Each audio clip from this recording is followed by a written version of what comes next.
Hi, I'm John Green. This is Crash Course World History, and today we're going to talk about nationalism, the most important global phenomenon of the 19th century, and also the phenomenon responsible for one of the most commented upon aspects of Crash Course, my globes being out of date. USSR not a country. Rhodesia? South Vietnam? Sudan with no South Sudan? Yugoslavia? Okay, no more inaccuracies with the globes. Oh, the little globes! This one doesn't know about Slovakia, this one has East Frak in Pakistan, and this one identifies Lithuania as part of Asia. Okay, no more globe inaccuracies. Actually, bring back my globes. I feel naked without them.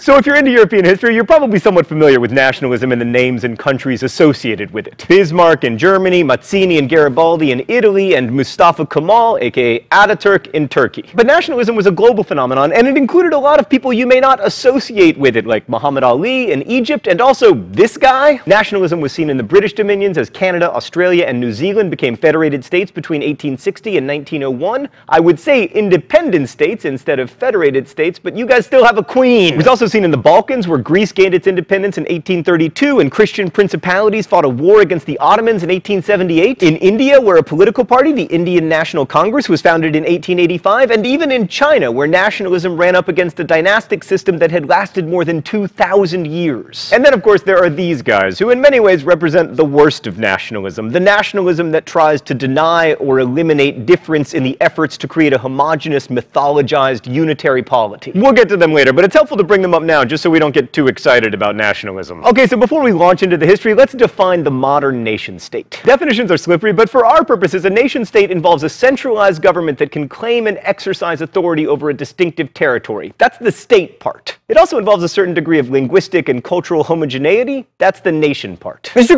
Green, by that definition, China was a nation-state by, like, probably the Han Dynasty. Dude, me from the past, you're getting smart. Yeah, it could be, and some historians argue that it was. Nationhood is really hard to define. Like in James Joyce's Ulysses, the character Bloom famously says that a nation is the same people living in the same place, but then he remembers the Irish and Jewish diasporas and adds, or also living in different places. But let's ignore diasporas for the moment and focus on territorially bounded groups with a common heritage. Same people, same place. So how do you become a nation? Well, some argue it's an organic process involving culturally similar people wanting to formalize their connections. Others argue that nationalism is constructed by governments, building a sense of patriotism through compulsory military service and statues of national heroes. Public education is often seen as part of this nationalizing project. Schools and textbooks allow countries to share their nationalizing narratives, which is why the once and possibly future independent nation of Texas issues textbooks literally whitewashing early American history. Still, other historians argue that nationalism was an outgrowth of urbanization and industrialization, since new urbanites were the most likely people to want to see themselves as part of a nation. For instance, Prague's population rose from 157,000 to 514,000 between 1850 and 1900, at the same time that the Czechs were beginning to see themselves as separate from the Austro-Hungarian Empire. Which is a cool idea, but it doesn't explain why other less industrialized places like India also saw a lot of nationalism. The actual business of nationalization involves creating bureaucracies, new systems of education, building a large military, and often using that military to fight other nation-states, since nations often construct themselves in opposition to an idea of otherness. A big part of being Irish, for instance, is not being English. So emerging nations had a lot of conflicts, including the Napoleonic Wars, which helped the French become the French, the Indian Rebellion of 1857, which helped Indians to identify themselves as a homogenous people, the American Civil War. I mean, before the Civil War, many Americans thought of themselves not as Americans, but as Virginians, or New Yorkers, or Pennsylvanians. I mean, our antebellum nation was usually called these United States, after it became the United States. So in the US, nationalism pulled a nation together, but often nationalism was a destabilizing force for multi-ethnic land-based empires. This was especially the case in the Ottoman Empire, which started falling apart in the 19th century as first the Greeks, then the Serbs, Romanians, and Bulgarians, all predominantly Christian people, began clamoring for, and in some cases winning, independence. Egypt is another good example of nationalism serving both to create a new state and to weaken an empire. Muhammad Ali, who was actually Albanian and spoke Turkish, not Egyptian Arabic, and his ruling ruling family encouraged the Egyptian people to imagine themselves as a separate nationality. But okay, so nationalism was a global phenomenon in the 19th century, and we can't talk about it everywhere, so instead, we're going to focus on one case study. Japan. You thought I was going to say Germany, didn't you? Nope, you can bite me, Bismarck. Japan had been fragmented and feudal until the late 16th century when a series of warrior landowners managed to consolidate power. Eventually, power came to the Tokugawa family, who created a military government, or bakufu. The first Tokugawa to take power was Ieyasu, who took over after the death of one of the main unifiers of Japan, Toyotomi Hideyoshi, sometimes known as the Monkey, although his wife called him, and this is true, the Bald Rat. In 1603, Ieyasu convinced the emperor, who was something of a figurehead, to grant him the title of shogun. And for the next 260 years or so, the Tokugawa bakufu was the main government of Japan. The primary virtue of this government was not necessarily its efficiency or its forward-thinking policies, but its stability. Stability, the most underrated of governmental virtues.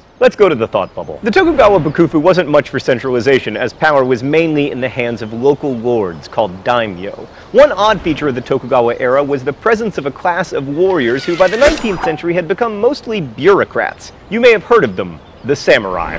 One of the things that made this hereditary class so interesting was that each samurai was entitled to an annual salary from the daimyo called a stipend.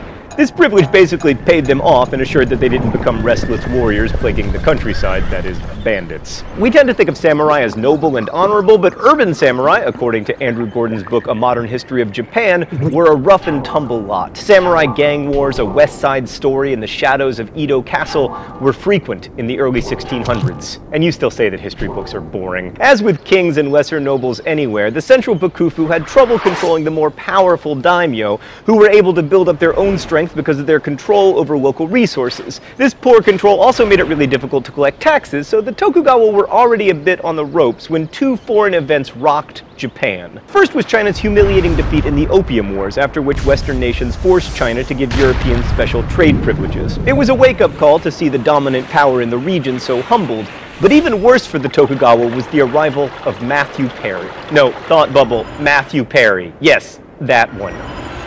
The Tokugawa are somewhat famous for their not-so-friendly policy toward foreigners, especially Western Christian ones, for whom the penalty for stepping foot on Japanese soil was death. The Tokugawa saw Christianity in much the same way that the Romans had, as an unsettling threat to stability.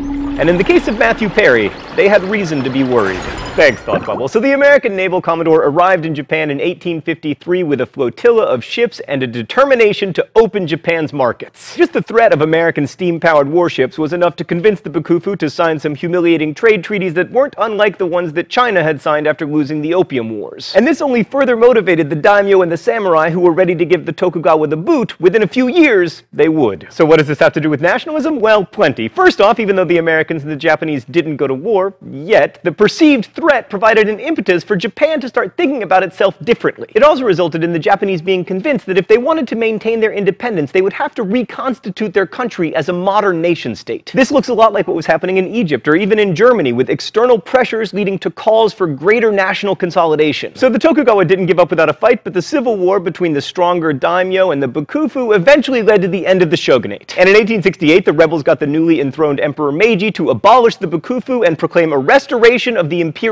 throne. Now, the emperor didn't have much real power, but he became a symbolic figure, a representative of a mythical past around whom modernizers could build a sense of national pride. And in place of bakufu, Japan created one of the most modern nation-states in the world. After some trial and error, the Meiji leaders created a European-style cabinet system of government with a prime minister, and in 1889 promulgated a constitution that even contained a deliberative assembly, the Diet, although the cabinet ministers weren't responsible to it. Samurai were incorporated into this system as bureaucrats, and their stipends were gradually taken away, and soon the Japanese government developed into like something of a meritocracy. Japan also created a new conscript army. Beginning in 1873, all Japanese men were required to spend 3 years in the military. The program was initially very unpopular. There were more than a dozen riots in 1873 and 1874 in which crowds attacked military registration centers, but eventually serving in the army created a patriotic spirit and a loyalty to the Japanese emperor. The Meiji leaders also instituted compulsory education in 1872, requiring both boys and girls to attend 4 years of elementary school. Oh, it's time for the open letter?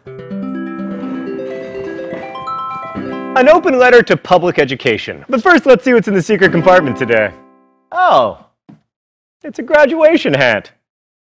Thanks, Meredith the intern, for letting me borrow your graduation hat. Dear Public Education, when you were introduced in Japan, you were very unpopular because you were funded by a new property tax. In fact, you were so unpopular that at least 2,000 schools were destroyed by rioters, primarily through arson. Stan, it doesn't look good when you bring it in close like that. I look like a 90-year-old swimmer. And even though public education has proved extremely successful, lots of people still complain about having to pay taxes for it. So let me explain something. Public education does not exist for the benefit of students or for the benefit of their parents. It exists for the benefit of the social order. We have discovered as a species that it is useful to have an educated population. You do not need to be a student or have a child who is a student to benefit from public education. Every second of every day of your life you benefit from public education. So let me explain why I like to pay taxes for schools even though I don't personally have a kid in school. It's because I don't like living in a country with a bunch of stupid people. Best wishes, John Green. In Japan, nationalism meant modernization, largely inspired by and in competition with the West. So the Meiji government established a functioning tax system, they built public infrastructure like harbors and telegraph lines, invested heavily in railroads, and created a uniform national currency. But the dark side of nationalism began to appear early on. In 1869, the Meiji rulers expanded Japan's borders to include the island of Hokkaido, and in 1879, they acquired Okinawa after forcing its king to abdicate. In 1874, Japan even invaded Taiwan with an eye toward colonizing it, although they weren't successful. And in these early actions, we already see that nationalism has a habit of thriving on conflict. And often the project of creating a nation-state goes hand in hand with preventing others from doing the same. This failure to imagine the other complexly isn't new, but it's about to get a lot more problematic, as we'll see next week when we discuss European imperialism. Thanks for watching. Crash Course is produced and directed by Stan Muller. Our script supervisor is Danica Johnson. We're ably interned by Meredith Danko, and our graphics team is Thought Bubble. Also, the show was written by my high school history student John Green and myself, Raoul Meyer. Last week's phrase of the week was bearded Marxist. If you'd like to guess at this week's phrase of the week or suggest future ones, you can do so in comments, where you can also ask questions about today's video that will be answered by our team of historians. Thanks for watching Crash Course, and as we say in my hometown, don't forget to be awesome.